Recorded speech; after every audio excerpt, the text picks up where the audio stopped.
What if the pain you spent years hiding could become the very thing that helps someone else heal? Today's guest shows how that's possible.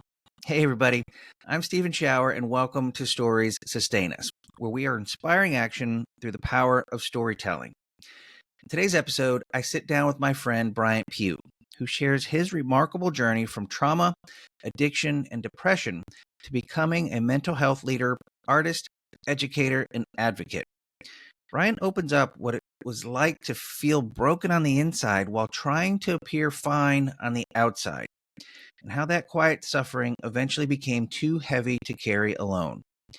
But rather than being consumed by it, Bryant sought out connection and found healing through authentic peer support, creative expression, and sharing his story with others. From founding multiple mental health arts collectives to training justice involved individuals across New York State, Bryant has dedicated his life to reminding others that their experiences, no matter how painful, have value, purpose, and power. You'll hear how art helped Bryant process trauma, how teaching gave him a path back to self-worth, and how peer support offers an alternative, human-centered approach to mental health that says, you're not broken, you're human. But before we dive in, here's a little bit more about Bryant. Bryant Pugh is a director of statewide training at the Mental Health Empowerment Project, where he creates transformative training opportunities and community learning spaces that help people find their voice, power, and potential. Rooted in the principles of authentic peer support, Bryant's work centers mutual relationships, lived experience, and the healing power of connection. He believes each person has the right to lead their own journey, and he's made it his mission to support that. Bryant is also a passionate advocate for mental health expression through the arts. He's founded mental health arts collectives in Vermont and Virginia and is currently developing a third in Buffalo, New York. These projects elevate people not by diagnosis or label, but by their creativity and humanity as artists first. With a BA in theater performance and an MFA in theater pedagogy from Virginia Commonwealth University, Bryant blends the worlds of art, education, and empowerment. He's taught at both VCU and the University at Buffalo, and previously developed a course titled Speaking Your Truth. He is also a professional abstract artist, painting from his home studio in Buffalo, where he continues to grow alongside his wife Marissa and their daughter Sunny Jen. With more than 22 years of lived experience in recovery and mental health, Bryant brings extraordinary perspective, compassion, and wisdom to everything he does.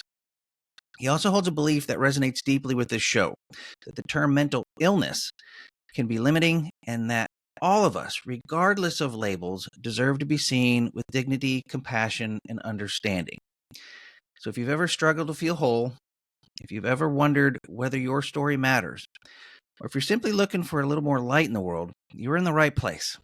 Let's get into it with my friend Bryant Pugh here on Stories Sustain Us, where we're inspiring action through the power of storytelling. Bryant, good morning, my friend. How are you doing? Welcome to Stories Sustain Us. Yeah, thanks for joining me, man. I mentioned in the opening introduction to you that you and I have known each other for a while, so it's good to see you. Tell everybody I'm in Seattle. Tell everybody where you're calling in from this morning. Buffalo, New York, in particular, a nice quaint neighborhood called Cleve Hill or Cleveland Hill. And so just been here a few years. It's wonderful, very close to Lake Erie, and we get the seasons, but it seems like winter sticks around longer than any other season. So yeah. Yeah, nice. Yeah. Well, I know your story because you're a friend of mine, and I appreciate you joining me to share your story on the show with everybody else. But let's jump into it. Sure. Let's jump into your story before we get into some of the cool stuff that you're doing in the state of New York. So tell us a little bit about your story, Brian. Where'd you grow up, and how'd you end up in Buffalo? Yeah, I was born in San Mateo, California, so in the Bay Area. Spent the first years of my life in Hillsborough, California. And just a very, as you know, San Francisco, growing up in the Bay Area, have these very clear memories of being so young. My first memories My mom always thought it was strange because I remember my Yeah. diaper being changed. Some people said, "Oh, that's not true." I do. I Yeah. remember it.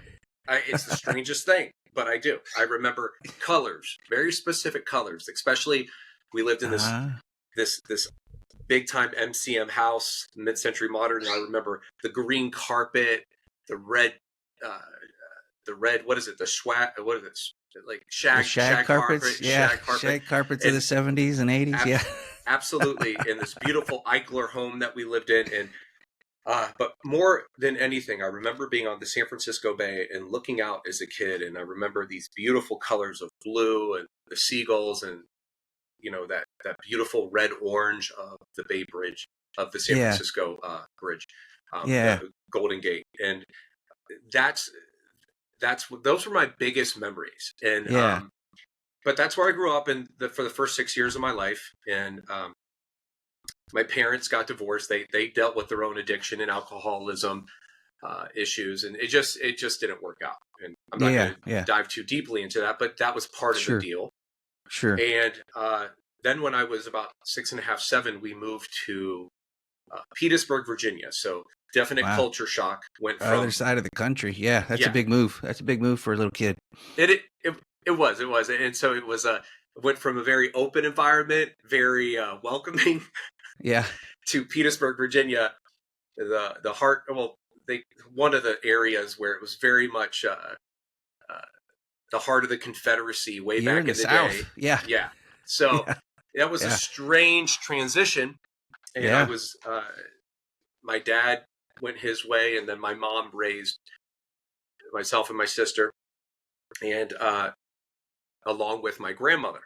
But Yeah. I can definitely say that in Petersburg, Virginia, I was raised by my sister, who was older, Yeah. my grandmother, and my mom.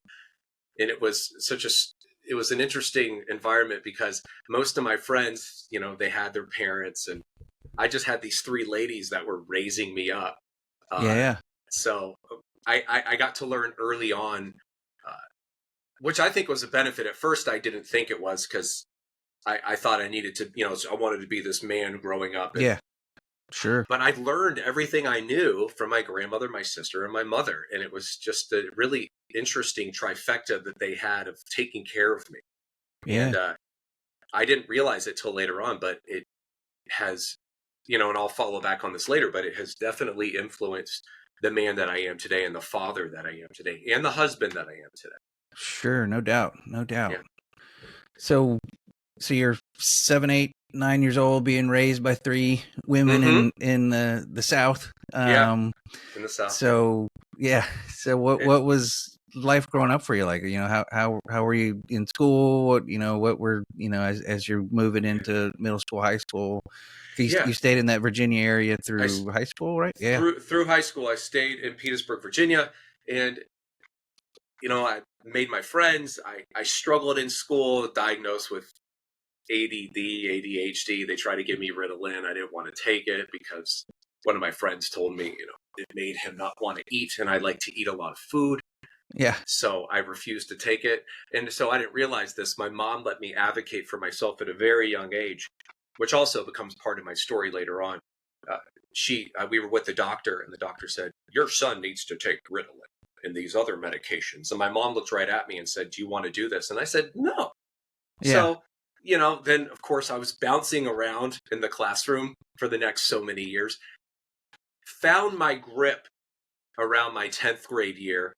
Yeah. And then went from like straight C's and D's and F's to straight A's, somehow turned it around, became basketball captain, straight A's, winning all these awards. Yeah. I'm not boasting. I just couldn't believe it, because I just was able to start to focus. And then I was prom king. I was homecoming king, and it all came together. And I was like, wow, okay, well, I can really do something with my life. Yeah. And, but then just to put this in, because it's part of my story, is that in my late teens, something started to not feel right within. I didn't know what it was. I didn't know what was missing. Sure. My dad wasn't necessarily in my life, but I still have my mom and my sister and my grandmother. But something didn't feel right, and I didn't know Yeah. what it was. When all Yeah. my friends were having fun and laughing, I was doing that too, but also I was alone often, feeling lost, isolated, more depressed, the beginning stages of really bad anxiety, Yeah. trying to get a grasp on it.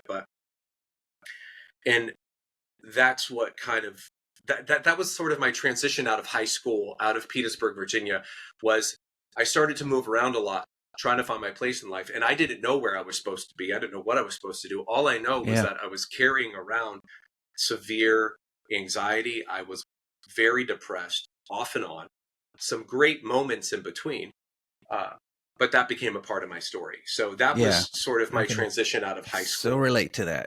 Yes. That's very, very similar. High school years is when everything you just said, I was like, oh yeah, I know what that feels like. That everybody else seems to be getting it and having a good time, and while you might be laughing and trying to fit in on the inside, you're just like, this, I don't know what's going on here, and I don't belong here. I definitely relate to that discomfort. That discomfort's the nicest thing I can say about it. Yeah. So, This discomfort, and there was a lot of shame behind it, and I didn't. oh yeah. And Yeah. I addressed this later on, but Yeah. I didn't know what to make of it. I felt deep shame because I felt so poorly about myself. Yeah. Even though Something's people wrong would with me. say often to me, "Oh, you're a 6'4", good-looking white dude walking around. You should be. You got everything laid out at your feet." And I Yeah. was like, "Yeah, I understand that you're saying that, but I don't feel that way about myself one bit." Yeah. And I never did. Yeah. And even up to this day, it's still taken me a while to get a grip and go, oh, you know what? I do have some really great qualities and gifts, and I have to keep that old way of thinking at bay. Sure. And that Yep. that can be quite difficult, you know? Yeah. Absolutely. So. Yeah. So you make it through high school, it sounds like, and you're starting to, have this emotional Yeah, I am. difficulty I am. and challenges. So what's next? I don't know. Do you? I did a lot of geographics. I moved around. I went to go find my dad out in Texas, try to live with him, try to reconnect with him, and that was tough. Didn't work out. Yeah. We had some good moments again. He took me fishing a lot. My dad was a big fisherman. My dad was a doctor, and originally, ran the ER in San Mateo General. But then he started running some clinics in Austin, Texas. They were called ProMed, and he was the doctor there. And so I was really proud of him for that, and just trying to build that relationship with him. But one of the greatest things that he gave me, despite his issues, was fishing. And he would take me out on the Pacific. We would, sail down into Mexico for 2 weeks and fish. And once again, I'm brought back to that aspect of the ocean, of the seagulls, of the fish, of the blue turquoise waters, the different hues. And so I started to really internalize that. I was like, wow, and there's all this beauty around me, yet I still feel lost. I still feel like something's wrong, but I held on to these deep colors. Yeah. And much of my memory is just like, even though, so yeah, I in my memory throughout my life, there are a lot of feelings, there are a lot of emotions, but there's primarily these deep colors. And as you know, it's a part of my story. Yeah. And it came with me. But so a lot of geographics, moved around, relationships didn't work out. I didn't know what to do. And I'll mention this briefly. I started drinking very heavily to try to cope with what was going on, to try to mask the symptoms. That did not work anymore. I drank from my teens through till I was 25. Yeah. And I went to rehab. I went to rehab. Yeah. I got the help I needed. I got sober. And but it was still tough, still anxiety and depression. I didn't realize that sober doesn't make everything magically better, but it does start you on a road to getting better. Yeah. I didn't realize that. I thought that, getting sober could solve it. And then the other thing I'll just bring up, I inherited just a little bit of money. And someone said, now you have your money, you're sober, you're going to be fine. That didn't fix anything. Yeah. I had to really look and what was going on between this heart-mind connection. Something was cut off still. Yeah. And of course, I sought therapy, I sought doctors, I sought medication. But all my geographics, trying to figure out where I was supposed to be, took me to California. Yeah. Because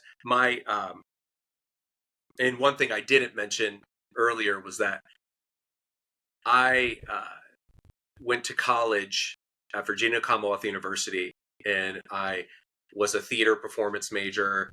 I thought I was going to be a big stage actor. I thought all these things were going to happen. That seemed to sort of get me through some of the anxiety and depression, even though it was still there. And but my drinking and using caused me to get kicked out of school. And they told me, don't come back. It's time for you to go. Yeah. You did some good work, but you need to go. So I said, okay, you are not welcome here. Yeah. Yes. So I got, went to rehab, got sober, went out to Los Angeles. Yeah. And can I Yeah. just, for audience members, because you've said this term a few times, and just make sure people when you say geographics, that for in recovery circles, that's something that someone does when they're using a move, whether it's moving to a different job or moving to a different relationship, or more in the term of geographic, moving to another place, like moving to another city or state or whatever. Thinking while you're in the midst of your disease, your alcoholism or your addiction, that, well, if I just move to this other city and I get to start over and everything's going to be fine.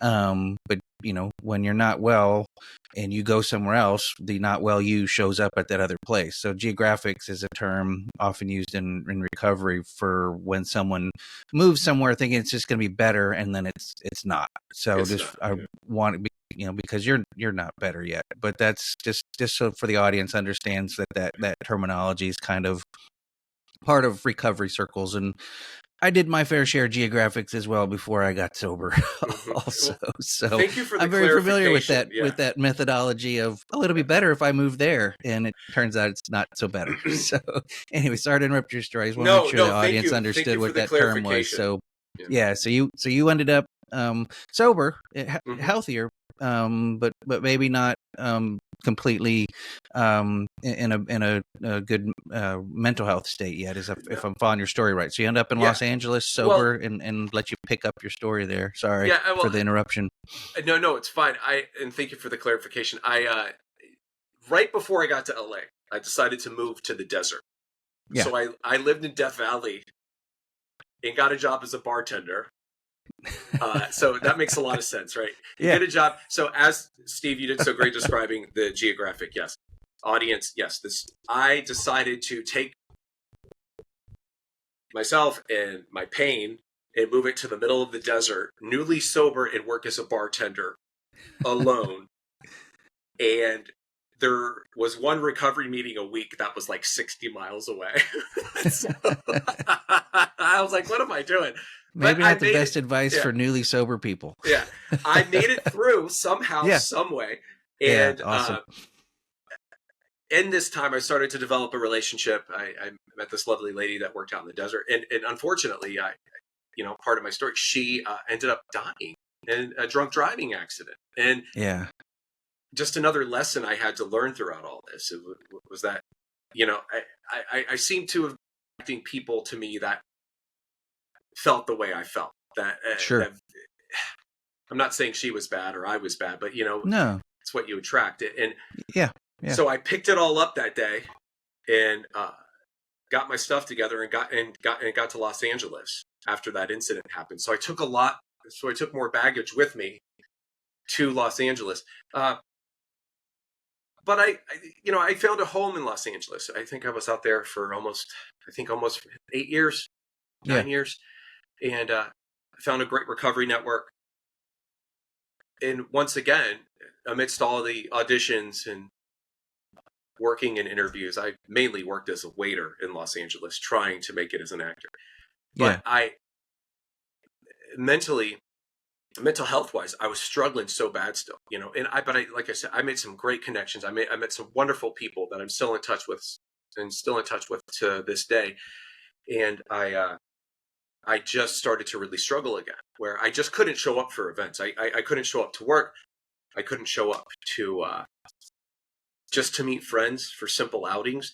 And Yeah. people thought at first, they're like, why are you avoiding us? Why are you standing us up? And I said, that's not my intention. I said, I'm scared to leave the house. I was scared to leave the house. I didn't go out of my house for months. I would go out to go get something to eat, or someone would bring me something. I have very clear memories of my friend Erin. She brought me, she was one of my ex-roommates. She brought me some food one day. And I just remember, and I apologize for this later, but she knocked on the door and she said, hey, are you okay? And I just took the food. I said, I'm sorry, I can't talk. And I shut the door. I kind of say it was my Elvis moment where I put the foil on the windows and closed myself off to the world. Yeah. And that's strange. I'm living in this beautiful place. There's palm trees around my apartment complex. There's a pool in the middle, yet I see nothing but darkness. And that was strange for me. And what I did was people started to reach out. Thank God I had some people that were just starting to say, hey, what's wrong? Can we help you? I didn't realize that those were lifelines. Those were connections. At first, all I heard was a voice saying, hey, do you want help? I was like, I don't know, maybe. Yeah.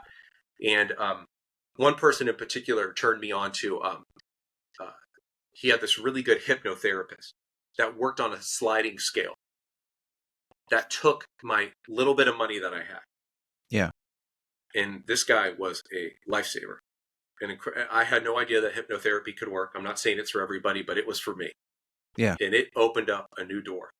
That led to therapy. That led to the doctors that I needed, the help that I needed. And through that hypnotherapist, and just to let you all know, audience, I started painting when I was in college. It's not what I went to school for, but I started painting to make Christmas gifts for family members. I loved art, particularly abstract art. And I started to really resonate with it. That was one of the things that would start to populate my story was I would go to art museums. So I'd be feeling miserable, hating my life, hating everything around me. But a museum, the way everything was structured, it was set up, it was neat, it made sense. I could go get tucked into a painting. I say tucked in because I felt like I was being held by a painting, by the artwork. Yeah. So I really started to paint. And it really started to take form in Los Angeles because I didn't realize it at the time, but I do now. It was a coping mechanism. Sure. It was your a own healing kind of self-therapy. mechanism. Yeah. And I didn't know that it was actually activating parts of my brain to help me heal. And, I'm sure you've seen some of the research. Anyone can do the research. Been studies across the world for a long time showing that artwork, creating art, no matter what kind, was it music, writing, anything, even coloring, even jotting down something with a pencil, can facilitate new pathways in your brain to create healing. Yeah. And so this is what happened for me in my apartment in Los Angeles. My studio apartment in Los Angeles turned into a full-time art studio. Yeah. And if you walked in there, the walls were painted all different colors. The shower curtain was a painting. The door to the bathroom was a painting. The curtain covering the window was a painting. Everything was. And people were just like, oh my God. I can't believe I got my security deposit back when I left there. I can't believe it. Yeah. But I started to support you left myself. it better than you found it, I'm sure. Yeah. It was gorgeous. It was like this little museum. And I had these I had like 3 little birds. Some people might think it's weird, but I had 3 birds and I loved them. And they were like part of my art studio. And I started supporting half of my income through art. I found some really good buyers out in Los Angeles. I'm creating abstract work, large and small, making a lot of mistakes, but figuring it out. I used to I remember one of my best memories is my red Honda. I'm going to bring color into it again. My beautiful red Honda that got me through so much. I would strap these large 5-foot by 5-foot pieces to the top of the Honda with string, with twine, and drive them to a client's house. and so that was my life in LA until, and I was sober during this time. I never relapsed or anything. But something was still missing. LA wasn't working for me anymore. It just didn't seem sustainable for me. It didn't seem like it made sense. And I think this is common. What in the arc of these the hero's journey or whatever. I'm not saying I'm a hero, but You are the hero of your own story. Yeah, that's right. 100% you are. That's right. I went back home. I went back to Virginia. Yeah. I stopped in Texas to see my mom and see my stepdad, and that's how I met you.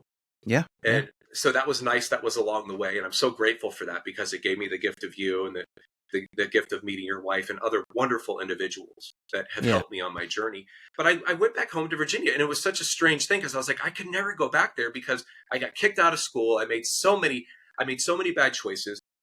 I had so much shame. Sure. But it was like this redemption. I went back to Virginia and I made amends. I would just that's more of a recovery term, but I said I was sorry to individuals that I did some pretty bad things to. Yeah, you're trying to make things right from the mistakes of the past. Yeah, absolutely. Yeah. And one of my friends was willing to give me a job as a manager for one of his construction companies. I don't know how that happened. I have no experience in that. Yeah. I dug ditches as a kid and drank a lot on my friend's dad's construction job, but I never really did any construction. Yeah. But what was really nice during this time was that my mentors from undergrad at Virginia Commonwealth University in the School of Theater, they were starting to teach.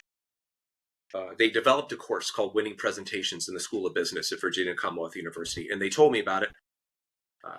And they said, hey, do you want to come teach this course? We remember you from undergrad. We know that you had your issues, but we think that you can make a real difference. And by this time, I had actually, around this time, I had finished my undergrad degree finally, a decade later or more. Yeah. And I said, yeah, this will be great. And the person that introduced me to my class was the person who was in charge. And she worked under my mentors. And this was my wife, now wife, Marissa Guida. Oh, wow. I don't think I knew that part of your story. Yeah. I've known a lot of this. That's why I've just kind of been listening. I was like, oh, I knew that. I didn't know that that's how y'all met. Yeah, we met because of our mentors. I mean, there was an online connection through Tinder, but also because that's awesome. My wife reached out to my mentor and was like, hey, do you know this guy? And he's like, yeah, I know him. I haven't dated him, but yeah, I know him. Yeah. He's a good guy. So throughout this incredible fate, or whatever you want to call it, I not only found my purpose in teaching, in training and educating, but also I found my wife. Yeah. And I remember she guided me through my first public speaking class that I was teaching at Virginia Commonwealth University called Winning Presentations. And it's incredible. I picked it up. I started teaching for the next 7 years. I loved it. Married Marissa. We had our child. What I love about the story is that it was this wonderful redemption because I started teaching at the university that I was kicked out of.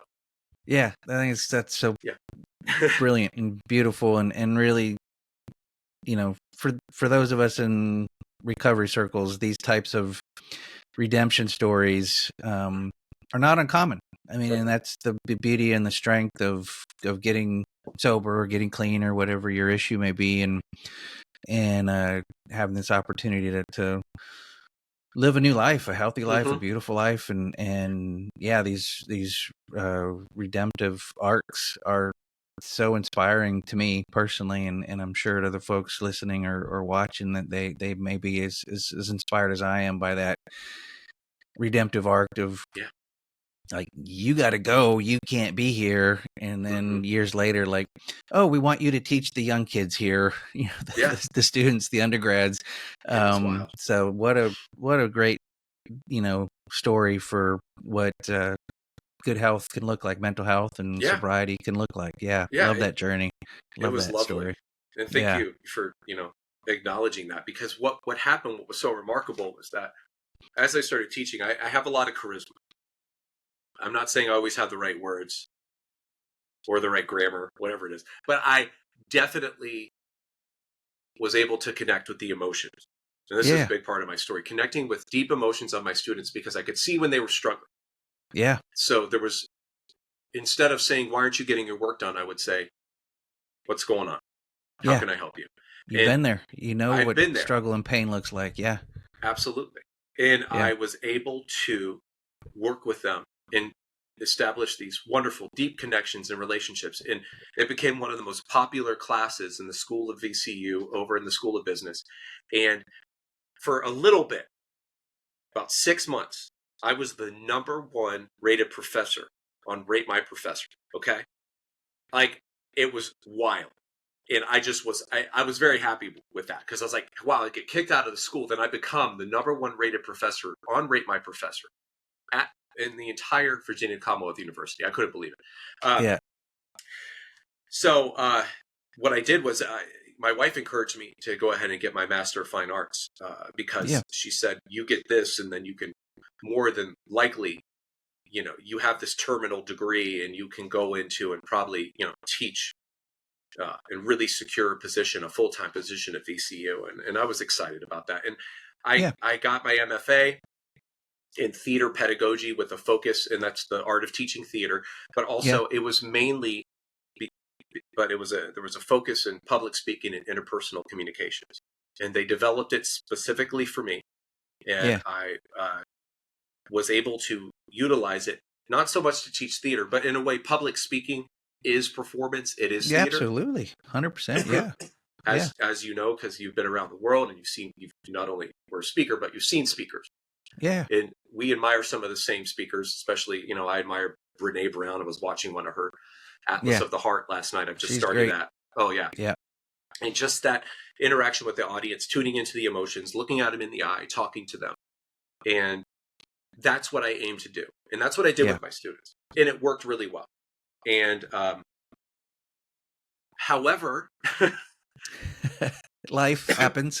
Life happens. And my wife, she wanted to come back here to Buffalo to take care of her grandparents who were in their 90s. Yeah. Yeah. And I said, well, I moved around so much before, let's move again. Yeah. But there's one thing I left out. I'm going, like, my story's going all over the place. I hope this isn't throwing off the audience too much. But no, you're fine.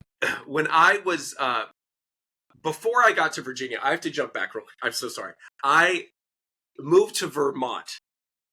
So I went from Los Angeles to Vermont because I heard that Vermont, you could find peace of mind and mental health. So that's a good state slogan. Yes, peace of mind and mental health. And I went to Vermont. I moved into this country cottage in Essex Junction near the Winooski River in one of the Winooski Bay over there off of Lake Champlain. It was picturesque, beautiful. Yeah. And the mental health started to clear up. It was like, wow, this is amazing. I feel so much better. So the environment did it. But I got a job working at the Howard Center, which is it's a mental health outreach organization. They do everything from crisis support to housing, to helping individuals that are just struggling with whether it's mental health, is it addiction, alcoholism. Yeah. And I got a job working as a residential counselor at a place called MyPad. So there was a group of men who were living in their apartments, and they dealt with their whatever issue they had or struggle they had. I saw them coming out of their apartments every day. We would give them their medication, take notes, and they would go on about their lives. And I was like, wow, I wonder what we could add to this. And I was at a retreat for work at the Howard Center, and they said, if there's one thing that you could develop that would really add to what we do here, what would it be? And I said, because I knew how my painting helped me in my mental health, I said, I want to start a mental health arts collective. Yeah. Make a long story short, that turned into the Howard Center Mental Health Arts Collective for Burlington, Vermont. And we went in and we started putting artwork up at local. It started with the library for free. Then it went into really nice galleries. And when I left Vermont, I had to hand it off, but it's still strong to this day. So That's they're doing awesome. incredible work. I encourage people to look at that. It's like the Howard Center Arts Collective. It's just really lovely, and it's strong to this day. And it's a great example of something that I started with a thought, and these little thoughts can change the world. And this has changed the world. It's changed thousands of people's lives for the Yeah. better. Yeah. So I just wanted to throw that in because it leads to my story. So Yeah. here I am in Virginia, Yeah. and I'm teaching. I'm married, have a child. And I tell my wife, I'm like, I want to start another arts collective. And so I start one in my hometown of Petersburg, Virginia. There is a mental health organization called District 19. It does, peer services, crisis support, housing support, addiction, alcoholism, the whole deal, mental health services. So we started a mental health arts collective there, and it lasted for a while. It was very strong. We had some great openings. We had some great shows. Yeah. But once again, I had to hand it off when I left, because so my wife says, let's go to Buffalo. I want to take care of the grandparents. I'm like, yes, let's move. I want it. I love Lake Erie because there's great fishing. Fishing. Yeah. Great colors, beautiful hues of Lake Erie. Can sometimes there's parts of Lake Erie that almost look like the tropics. Yeah. I'm not saying so much the land side. It's more like the water side. Yeah. The When water, you get those hues. Yeah. Yeah. And we come here to Buffalo. I love it.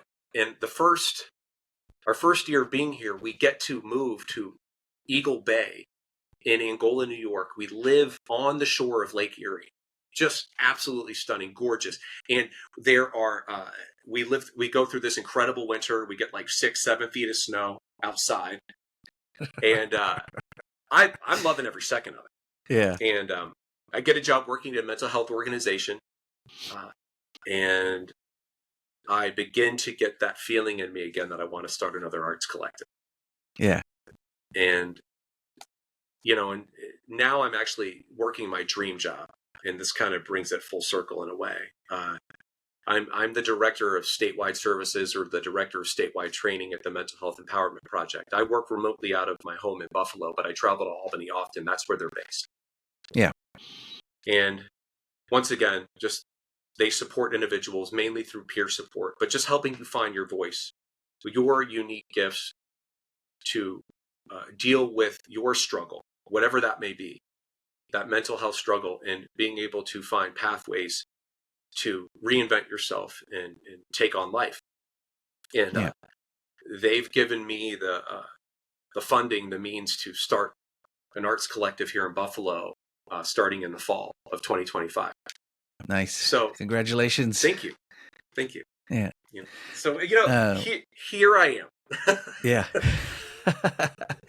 So tell me a bit more about the organization that you're working for right now, and help me and help the audience understand what peer support is. I mean, I'm familiar with that term.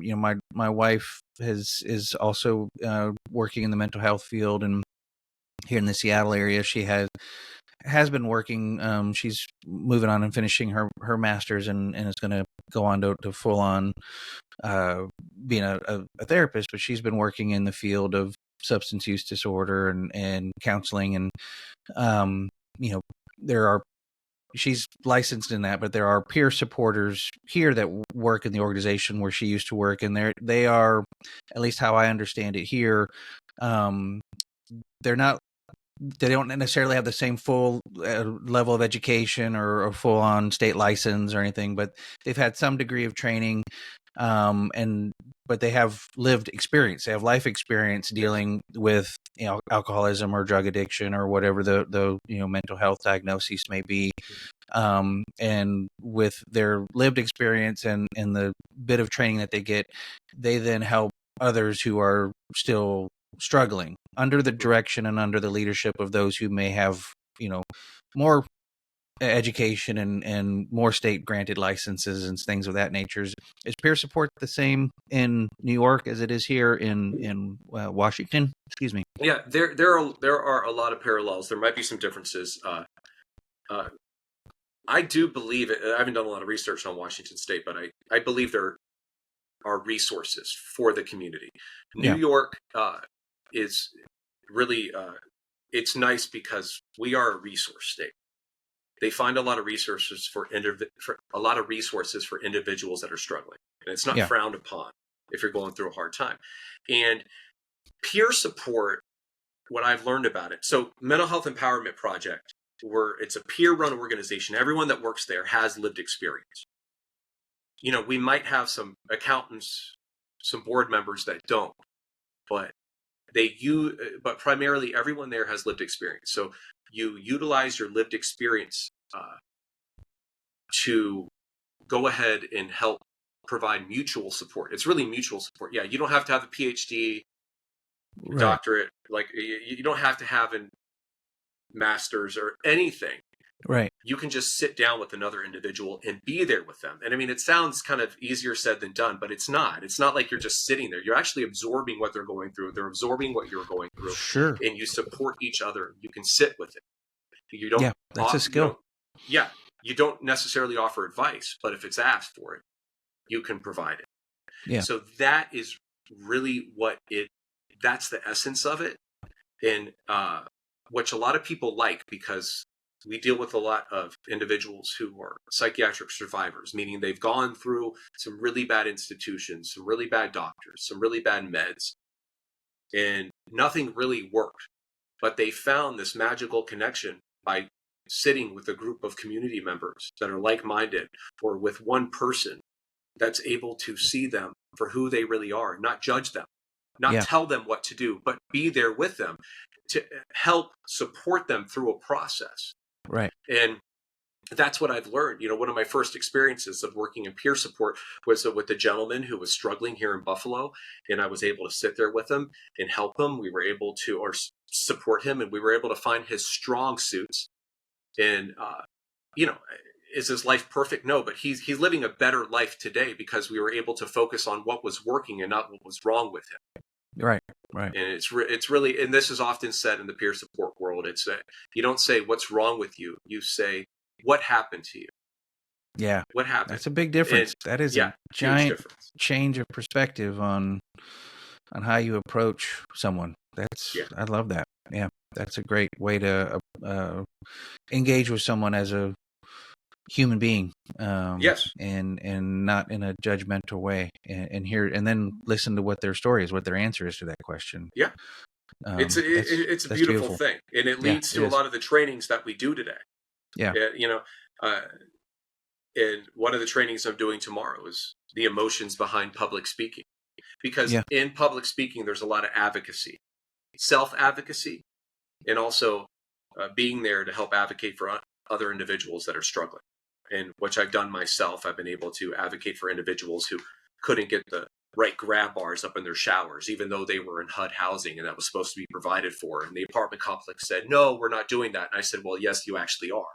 Yeah. So able to just uplift their voice. So it's not just them alone. They're doing it together as a team with other individuals. And, it takes a village. It really does. It takes a community. There's a lot of change that still needs to happen, but I've seen a lot of headway. And so in my position with the training team, we develop cutting edge presentations, trainings, and workshops in person and virtually to give people tools. I don't even consider myself a trainer necessarily. I'm more of someone who is a facilitator of dreams. I'm a facilitator of hope. And people latch on to that. So that's really what we do. And the coolest thing, Steve, right now that we have done is we just recently led our third cohort of a training in one of the counties here in New York State for justice-involved individuals who are still in the system. Mm-hmm. And we've led a training on peer support for them for about 2.5, 3 weeks, where they can take these tools when they are released to change their lives and also help support and change the lives of individuals that they work with. So once again, no one has to have an MFA, a doctorate, any kind of degree. And I found this in higher ed as well. I always found that the best people I met weren't the ones with the CV that was 20 miles long. With the most initials after their name, right? Yeah, that's right. Yeah, it was really about connecting with another human being. Yeah. And that's what we're trying to let other people see. Yeah. And I say let other people see. I'm not going to make them see, because I don't want to tell them what to do. It's very much self-directed, finding your own personal strength, your own Yeah. empowering yourself, not me empowering you. I can put some tools out there, but if you have to take the tools, you have to do it. I can't make you do it. Yeah. You can't do it for anybody, right? And that's, you can't make anybody see anything that you want them to see. You can't, make them do what you want them to do. And the more you struggle and try at that, the worse that becomes. So just, I really appreciate the perspective of the organization, as you described it, that you're giving people tools and empowering them to use those tools and being there with them. It's, but not doing it for them, because necessarily you can't. But being there to be a support and an encouragement, and I like that idea. There's from personal experience in the recovery world, that idea of helping somebody else get sober. Can't do it for anybody else. I can't, I can't give them my sobriety, but I can share with them my experience. I can share with them what I've done, and the things that worked for me and the things that didn't work for me. And if they can pull some benefit from that, and sitting with them, and sitting with people in their worst moments, in their worst pain and their worst suffering, and not telling them that, we got to fix you, or you're, just being with someone when they're in their pain and in their suffering, and not abandoning them because it's difficult, but being there with them when it's hard, and encouraging them to keep, moving forward at whatever pace and whatever direction they choose, but to be there with them the rewards that come from that, at least me personally, is immense. That giving that gift of grace to someone when they're in need, with no expectation of what are they going to do for me when I give them this, is just beautiful. And it sounds like you get to do that in your personal life, in your journey, and then you get to do that in your professional life. So that's sounds pretty amazing, my friend. I never thought that would come to fruition. I remember thinking, I was like, I thought it was going to be teaching higher ed the rest of my life. I really did. But that was not the course. But I was able to find something now that I can utilize my artistic ability through the Arts Collective that will be starting, through the nonprofit I work for, Mental Health Empowerment Project, and also training across the state, but training in public speaking, training in peer support, training and just learning about the historical roots of the peer support movement, advocacy, enabling others to stand up for themselves and see those gifts within them that so I speak from my lived experience. I can freely share that in my job detail, and I'm encouraged to. And so I had no idea. And one thing I've really noticed is that even sitting with these people, whether you're training them or one-on-one peer support, what is lovely is that they can feel you, usually more so in person. But and I think I've told you about this before, or maybe you already know about it, but the Heart Math Institute talks about, and they have studies, but across the world, about that electromagnetism. People can feel it 3 to 6 feet out of your body. This isn't, this isn't pseudoscience. This isn't play, pretend, make believe magic. This is real. And they can feel you, and they can feel your energy. And so that's what I focus on. And often before a lot of my trainings, I have people do that heart math meditation where you just breathe. You think about these things that are a lot of love, a lot of light in your heart, and you bring that out to your audience. And I find that it really works. And that's what I utilize when I'm out there too. It's not just about speaking these words. It's about finding that heart behind the words. And this is a real thing. So I really stand by that as well. Yeah. Well, I mean, that's the whole basis of the show, right? Is that it's emotions that move people to action. It's the stories we tell, and the stories we tell, the best stories, have very heartfelt, real, emotional experiences associated with them.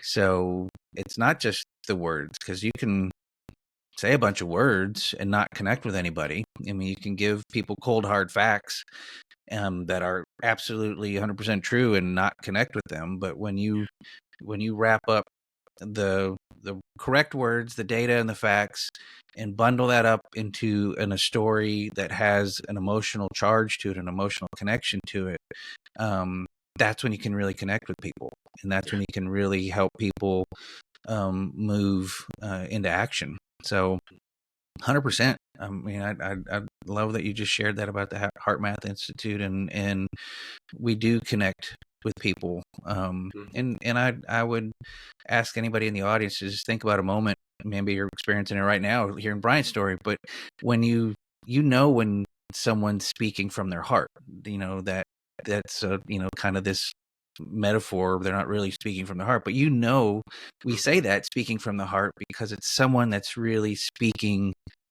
with their truth, and their emotion is connecting to you and your emotion and your truth, and that's why we use that language. We speak from the heart, because that's how we really connect with people. And it's beautiful. It's a beautiful thing to do. So, and it's you bring up Brene Brown. It takes getting to know yourself, your own personal journey, getting to feel comfortable with you are, and looking at that shame and learning how to release that from your own self. And that's how you can be able to get comfortable speaking with someone else and sitting with them when they're in their pain, because you don't have to own their pain, but you can recognize, oh man, this person's hurting, and I'm not going to push them away. I'm going to be here with them. And that's a journey you've been on, man, to get to that place. Absolutely. And just to add quickly, I'm not saying my pain was worse than others or not as bad, but sure, I can tell you that my pain for me was so deep and so severe, and the shame I felt, whatever, past experiences, current experiences, stuff I went through, but it was so deep, and I can own that today. And I can know that I found pathways to heal. It's not always perfect. Stuff still creeps up. I still have really bad anxiety, more anxiety now than depression, but I still have it. It's still there, but it doesn't consume my life. And so that's what I'm able to pull from when I'm sitting with somebody else, when I'm training in this world of authentic mutual support in mental health and peer support. So that's what I pull from. And that's what's really given me a sense of purpose. And I do the same thing when it comes to the artwork. When I share that artwork, I'm able to let people know this was part of that experience. Today, I paint more so out of joy and of a discovery. But when you look back at the old work, there was a lot of pain there. And so I'm not an art therapist, but through the arts collectives, we're able to tell people to dive into that as well. I've even done art workshops online through the Mental Health Empowerment Project. So it encompasses so much. I just wanted to share that. Absolutely. Well, since you brought up art, and wanted, first of all, it clicked for me when you were telling your story. I don't think in all the conversations we've had over the years I've ever heard this part of your story about how vivid color has always been a part of your life from your earliest memories. And when you said that, I was like, oh, well, no wonder this guy paints such amazing abstract paintings, and it's just so brilliantly vivid and beautiful, and this amazing kind of potpourri of color that you put into your paintings that it just sucks. Whenever I look at your painting, I'm just like, holy mackerel, these all your paintings are amazing to me, and now it makes sense and connects me. My wife's a amazing painter as well, and she sees the world in colors that I don't see. And just as you described, and it's like, oh, that using whatever is genetically in you or experientially driven in you, this ability to see the world in this vivid colors, and the practiced talent that you've cultivated to create these amazing paintings. Talk just a little bit in the time we have left. I want to make sure that we give some time to the fact that you are also a painter. You're not just doing the art collective for the therapeutic value of the folks who are part of your organization or are served by your organization, but you also have recently taken the plunge to promote your own work and to kind of get back into the world of not painting just for your own therapeutic benefit, but to share your artwork with the world. And you sold some pieces recently. You got a website launched, and I think you said you're going to be in a show coming up. So talk a little bit about you as a professional painter as well, because that is certainly part of your story that I don't want the audience to miss out on. Oh. Well, thank you for that opportunity. Yeah, so that's another one of those things. Yeah, sometimes it's hard for me to just talk about me and what my accomplishments. Yeah. But as I've learned, it's okay to be proud of something we've done that serves the greater good. Absolutely. This is not one of my pieces behind me. This was in my wife's grandparents' basement. So it is not, actually, I think it was in their living room or their den. I don't remember. But so we just have this here, but this is not my work. But my website is eaglebayarts.com. eaglebayarts.com. And yeah, we started this business, and it's based, Eagle Bay is where we lived when we first moved here to Buffalo, and it was just so beautiful with all the colors. And it brought me back to that sort of that fishing with my father, and all those memories. And so I just took it and turned it into something really good. So I decided with my wife that we were going to call it Eagle Bay Arts LLC. And we've started the business. And, I sold one of my first large paintings since I've been here. I've sold them at other places, but first large painting sold to a doctor out in California, in the Bay Area, and about an hour and a half outside the Bay Area, but to a neonatal clinic. So he helps expectant mothers. Yeah. And he wanted a painting that really represented some of that emotion. And he found it on my website. And so they flew me out, and I got to introduce the painting at the opening of the clinic. It was an incredible experience. And, I'm currently working on new works. And yes, I have been, got accepted into a group show at a gallery here in Buffalo, but that's going to be happening at the end of the year. Actually, it's going to be a New Year's Eve opening. So I get to go, be a part of a group show. So I'm excited about that. But most of my information can be found on, eaglebayarts.com. That would have, all my artwork. I get online when I can to like Facebook and Instagram. You can usually find me under Bryant Pugh Arts. But I don't go on social media too much. It doesn't do a lot for me. But I know it's a tool to advertise, so I will get on there more. Yeah. But almost while I'm sitting here, I almost want to tell you what the website, what the social media handles are. I don't know if I should, or maybe we could link them in the show notes or something. I'll put them in the show notes. Sure okay, thing. Good. And I'll link to your art website, your professional website where you work, and any social media channels that you want me to share. I'll be happy to put them on the show notes for everybody. Very good. But really want everybody to go to your website and check out your work, because I love your work. I eventually need to buy one myself. Got to find some space here in our little tiny apartment that doesn't have any art on it already. And I know, because I remember Ashley's big. Ashley had her big paintings too. Yeah, we've got a few of hers, her big ones up here. So, but I love your work. I love how you see the world and how you express it in your abstract art. It's just, it's really beautiful. The one you just shared with me a few days ago that you just finished. Oh yeah. Can I talk about that real quick? Describe that one. Yeah. Because I wanted you to say the name of it too. All right, I'm going to tell you the name of it. So it is done. It's 5 foot by 5 foot, and it's called Super Bitch. But it's not saying someone's a super bitch. It's a homage to all the ladies in my life that have inspired me, that are super. And sometimes in this world, they can be called bitchy or bitches. But I think we need to turn that around and say, okay, you want to call someone a bitch, then let them be a super bitch that's taking on the world. And it is full of color, a lot of neons, almost some of the colors around. There's a lady, sort of a 1950s lady, reminds me of my grandmother a little bit. She's standing on a ladder. She has a saw and she has a hammer. And she's kind of looking over to the side because she's like, I'm going to do this. I'm going to take on the world. And she is holding on to these objects that you can really see the object at first. You can see her skin tone and skin color, but then it goes into bright neons and reds and blues, and it expands. And she almost looks like the what's the word I'm looking for?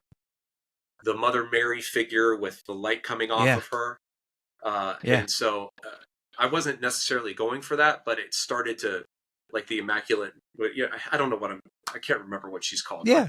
But, like Lady of Guadalupe or something. But the lights coming off through the neon colors and the yellows and the blues and the greens, and it's representative of the females in this world that have to struggle, that have to deal with misogyny, have to deal with the glass ceiling, are persecuted against just for standing up for themselves. And the reason why I really did that, it was a lot of that influence of my mother and my sister and my grandmother, who I've all seen, all three of them break through the ceiling, the glass ceiling, go through, do so much. And then it's a homage to my wife. It's a homage to, Ashley, to my daughter, to just, these are the incredible ladies of the world who've taught me so much and who continue to teach me so much. And that allow me to embrace the feminine side within me that I gladly and proudly represent and stand up for. Because without ladies, without my mom, I would not be here. Meaning, in order for me to be born, I came from a lady. Yeah. So some people forget that. They're like, I've always been here and I'm the best and I got this. I'm like, yeah, you came from somewhere. Yep. Yeah. So that's what it is. It's awesome. And it's going to be going up on the website this week. And I'm excited, hoping to get it, to at least get it displayed in a restaurant here. We're working on that, not to necessarily sell it to the restaurant, but to have a buyer come through and see it up on a wall, or if I'm lucky enough to sell it online. Yeah. Well, it's a beautiful piece of work, like all your other work. But I when you shared it with me the other day, the importance of it was clear and understood, and I thank you for sharing that with everybody. And again, we'll encourage everybody to go check out your website and see it for themselves and see all your other work as well. So Brian, kind of want to transition here into your call to action. Thanks for sharing your story. I think it's a powerful story. I've had other guests on talk about mental health issues, and to me, anybody wondering, well, why is mental health being talked about on a story about sustainability? And I think for many reasons, one, we can't be taking care of the world and others around us if we're not taking care of ourselves. So self-care and self-compassion is incredibly important at this time, particularly in some of the hard times that we're going through. And there's climate anxiety and eco anxiety and political tension and worries and fears around that. The people who are advocating and on the front lines of all these different issues, like yourself, they need to also be taking care of themselves, so that they don't get burned out. Because we need people right now who are standing up and trying to help move the world in a healthier, more sustainable direction. So, personal health, mental health, physical health, all of this stuff matters in the world of sustainability, to move the world towards, more equity and justice, and making sure we're taking care of the planet so that we have a place to stay ourselves and that our children and grandchildren have a place to stay. So for me, mental health is got to be where it starts. So thank you for sharing your journey and just a demonstration that you are in your life of how someone can face those challenges and come out on the other side better for it, and then make the world a better place as a result. So with that though, what's your call to action? Hopefully folks have listened to this or watched this and they are feeling inspired to go do something. What do you want folks to do? How can they support your organization in New York, or your artwork, or just mental health issues in their own community or in themselves? What's your call to action for folks? You don't need a degree to change someone's life. You can be in the worst state. You could have gone to hell and back. You can still be in hell. But you don't have to have a degree to just say, hey, you know what? I've been there too.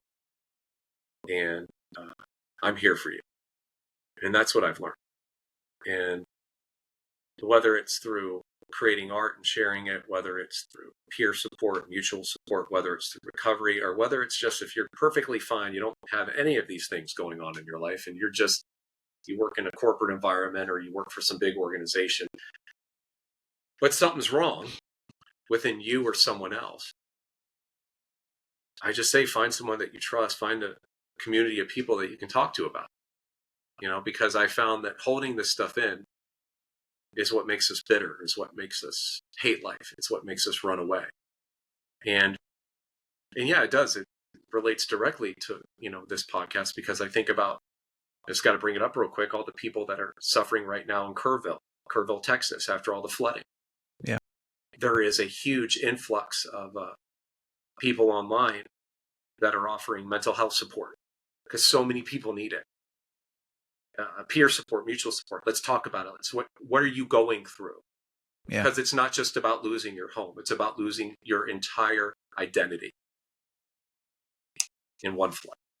Yeah. And I know you've worked with a lot of this, and I was going to talk to you about this, but that'll be later. But, your story, to end with this, and this is I have to bring it back to this, stories sustain us, right? Because they do. Your story can change the trajectory of someone's life. And that's what I realized with my life.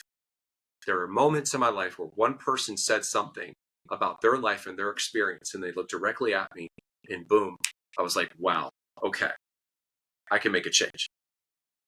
And so that's really what I want. That's my call to action. Your story can change the trajectory of someone's life. And so whether you get it from, one person, an organization, a recovery group, it does not matter. Your choice. But talk about it, speak about it, share about it, and get it out. Because whether you know it or not, your worst moment can be a lightning bolt for someone else to go, wow, you went through that too. That means I can get through this. That's how I got through. And everyone else I know, that's how they got through. Yeah. It wasn't about holding it inside. It's your right if you want to hold it inside. But I say share it with the world. Art, therapy, whatever, support groups, whatever you want to do. That's my call to action. Perfect.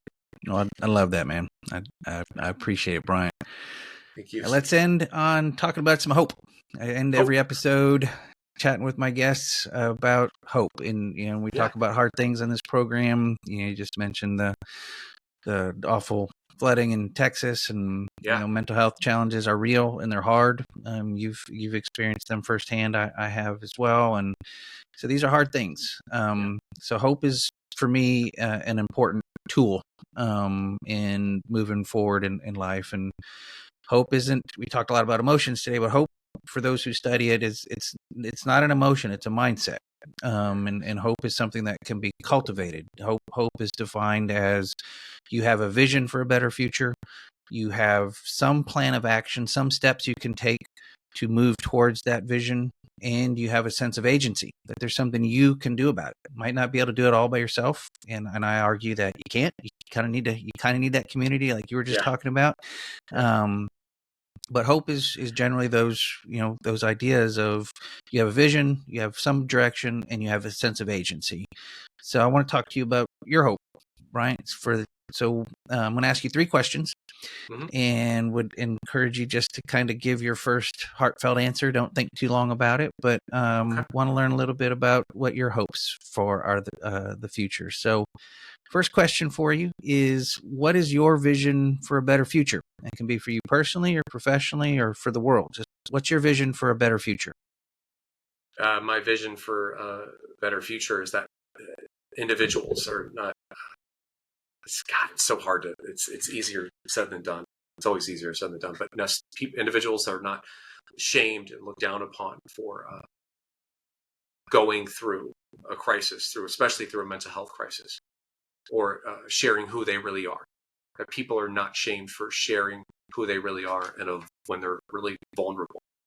And so that's my vision for the future, that society is more open and allows the pain to be seen so people can heal.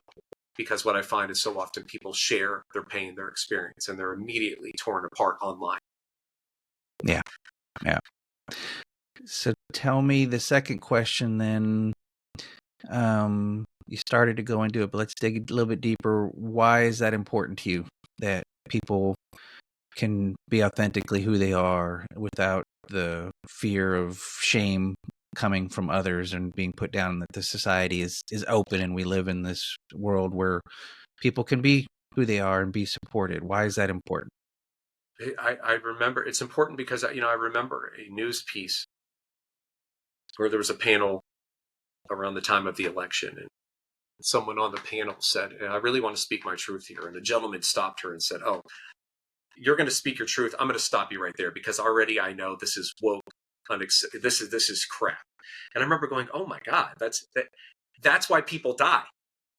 Because I had my best friend 3 years ago died because he could not come to terms with the fact in his masculinity, because he was taught he learned some toxic masculinity traits, that he could not be vulnerable. He could not speak it out loud and admit that he was in so much pain and suffering so much. So he held it in and he died. I'm not going to tell you how he died, but there's a lot concerning it. But yeah, that's what happened. So it's because it's important to me because it's life or death to be who you are. And it's life or death when you need to express what's going on, but sometimes you can't because society or someone tells you need to hold it in and pick your big boy pants and cowboy up. I think that's crap. That's toxic masculinity culture. I'm sick of it. I'm done with it. So that's why it's important to me, because we need to challenge those individuals that are telling us that it's not that you can't express what's going on, that you just need to get over it. Beautiful. So last question for you, Bryant. We're going to bring emotion back into it. Imagine for a moment that the world that you envision, where people are more open, society is more open, people can express and be who they are and share their hardest feelings and share their highest joys without, the fear of being judged or shamed, that the society is healthier and more open to humans being humans. Mm-hmm. That's the world we're living in now. Your vision is true, and that's happening right now. That's where we are. How does that make you feel that that's the world we're living in now? It makes me feel like every day has a clear objective. Every day there's hope and there's a chance for those that are struggling, and they can be found. They can be found because they're not scared to speak up. Those that are struggling can be found. Those that don't want to say who they are, don't want to identify who they are, can actually be that in this environment. And they can be comforted. They can be empowered. They can be free to just be who they are. That's what that is. That what, did I answer that? I don't know if I answered that correctly. I think you answered it lovely. Yeah. Okay. Yeah. All right. Yeah. Where they don't need permission to express themselves. And that's incredible. That's what it feels like, like, wow. Yeah. Yeah, man, this is incredible. We don't have to be persecuted for having problems, Here we go. Love it. All right, my friend. Thank you so much, Bryant, for coming on the show. Thank you for sharing your story. And I love you, man. Got to get out to visit you one of these times. And Same Buffalo. here. Not in the winter. You can keep those 7-foot snow drifts. Yeah, but maybe sometime in the spring or summer, or fall, Ashley and I can get out there and visit with you and your lovely family. So yes, sir. Give my best to your wife and your daughter and your mom out there, and just keep making the world a better place, man. You're a great friend and a miracle, and I'm grateful for everything that you're doing. So I'll leave you with the last word. How do you want to end the show today? With a laugh, with just being excited and just happy to be able to share my experience with the world. And if someone gets something out of it, if they don't, I just hope they heard something. So I just want thank you for being this platform to express our views. And yeah, and it's sustainability has everything to do with the earth and our environment, but it also has everything to do with the heart and our minds and our souls, that whole deal. That's what I want to end with. Love it. All right, man. Take care, Bryant. All right, brother. Love you. What a great conversation with my friend Bryant Pugh. Today we learned how his journey through trauma, addiction, anxiety, and depression led him to a life of service, empowering others through peer support, creating arts collectives to elevate voices with lived experience, and using his own passion for abstract painting as a way to heal and grow. Bryant reminded us that mental health challenges touch all of us in one way or another. He showed us how authentic connection, vulnerability, and self-expression can be powerful tools to heal, and how we each have the ability to help others by simply being present and compassionate. I was especially struck by Bryant's vision for a better future, a world where people can be authentic, share openly when they're hurting, and ask for help without fear of shaming or retribution. That's a message I really want to underscore because I believe normalizing conversations about mental health and human emotions is critical. This isn't just about mental health. It's about equity, inclusion, and belonging. People deserve to be safe to express their identity, who they are, and how they feel without fear of judgment. And this connects directly to the bigger picture. Mental health is explicitly recognized in the United Nations Sustainable Development Goal 3, which calls for promoting well-being for all at all ages. We simply cannot achieve a sustainable world unless we make space for people to be their full, authentic selves. Bryant also left us with an important call to action. Reach out for help if you're the one suffering. You do not have to do this alone. If you don't have a trusted person in your life to turn to, you can dial 988, the Suicide and Crisis Lifeline. This free and confidential support is available 24/7 anywhere in the United States and its territories. Since its launch in 2022, this lifeline has answered more than 13 million calls, texts, and chats for people in crisis. And if you are fortunate enough to be someone who's in a good place right now, I would ask that you reach out to someone else. Often when people are struggling, especially in a society that still stigmatizes mental health, they hide it. Take the time to check in with a friend, a neighbor, or a colleague. That simple act of kindness could open the door for them to seek the help they need. I also loved it when Bryant described himself as a facilitator of dreams and a facilitator of hope. That's something each of us can aspire to be, professionally and personally. When we take care of ourselves with self-compassion and good physical, mental, and emotional health habits, we're better able to be a source of hope and encouragement for others. And finally, I want to touch on Bryant's use of art as a tool for healing. He's used painting to express himself and process difficult emotions. For me, it's been writing. Poetry and journaling have been deeply meaningful ways for me to reflect and heal. However you do it, finding a form of self-expression can be life-changing. Just pick up a paintbrush or a pen or whatever artistic outlet you want to pursue. Make the world a bit more beautiful by making some art and making yourself feel better at the same time. And when you're done making some art today, please take a few minutes to check out Bryant's work. You can visit the Mental Health Empowerment Project's website at mhepinc.org. There you can learn more about the incredible work Bryant and his team are doing in the mental health field throughout the state of New York. And don't miss out on Bryant's artwork. You can check out Bryant's amazing artwork at eaglebayarts.com. His paintings are truly stunning, so go check it out. And again, I hope Bryant's story inspired you to take action in your own community. Maybe that means starting a conversation about mental health at your workplace or school, volunteering with a local arts program, or simply supporting someone you know who's struggling. These seemingly small acts can ripple outward, changing lives and changing the world.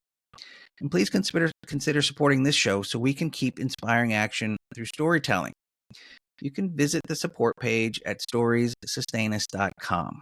There you can learn how you can support the program, whether you like, share, or subscribe to the podcast, follow us on social media, leave a comment, or make a financial contribution.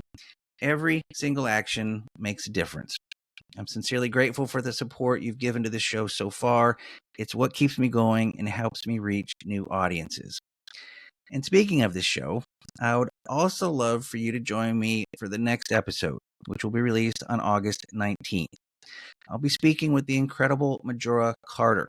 Majora is a real estate developer, urban revitalization strategy consultant, MacArthur Fellow, Peabody Award-winning broadcaster, and a teacher at Princeton University.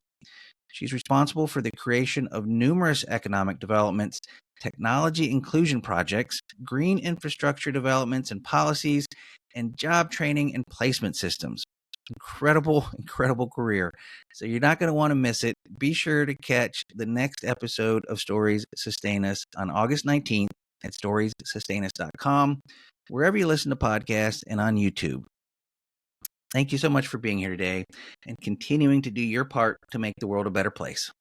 Until next time, I'm Steven Schauer. Take care of yourself and each other. Take care.